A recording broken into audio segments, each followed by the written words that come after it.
यो बाटो चाहिँ के भन्नु बन्द गरेर यो बाटो म सञ्चालनमा ल्याउँछु भन्ने खालको तपाईले प्रतिबद्धता आज गर्नु पर्यो हैन भने अहिले बन्द हुन्छ त्यतिसम्मको वातावरण तपाईले बनाइदिनु पर्यो बाँकी कुरामा छलफल गर्दै गरौँला हैन ताला लाउनै पर्ने अवस्था चाहिँ के भएर यसो ताला त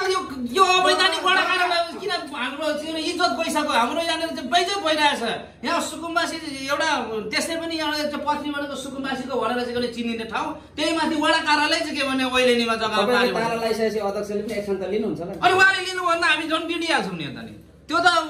उहाँले लिनुहुन्छ हामी लिन्छौँ तर जनताको कुरा भनेको चाहिँ उहाँले हामीले नै उहाँलाई जिताएको हामी त्यस्तो कहाँ अनि उहाँ त्यस्तो गर्नु थाल्नु भने त यहाँ आउने वातावरणै हुँदैन नि झन् कसरी हुन्छ त दाजुले बसेर खान थाली गइन्छ नि एक ठाउँमा उतै बस्ने हो तपाईहरुको जायज मागलाई म सम्बोधन गर्छ भनिरहेछु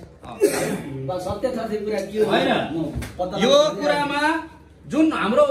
मनसर हाम्रो भन्यौ नि यहाँनिर के भन्दाखेरि हेरपाचित केसँग भइरहेको छ भन्ने कुरा अन्यायमा हामी पर्यौं हाम्रो अन्यायको पक्षमा तपाईँ आउनु पर्यो यो जुन यो बाटो छ यो चाहिँ के भन्दाखेरि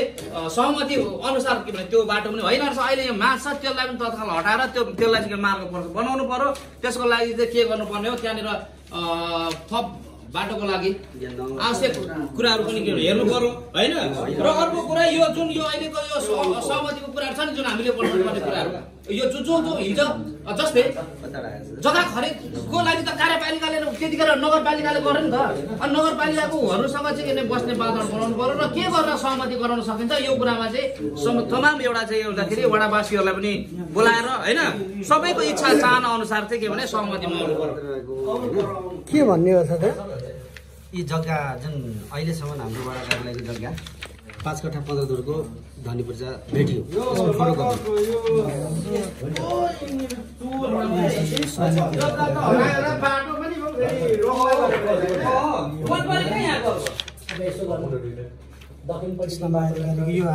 कसको नामबाट कति कति आएको छ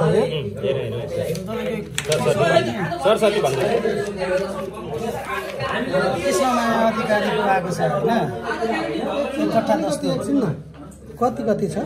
कृष्णमाया अधिकारीको नाउँबाट 1 कट्ठा 10 दिन यसको पूर्जा आयो यो नगरपालिकामा आयो यो कसकोबाट आयो यो भनेको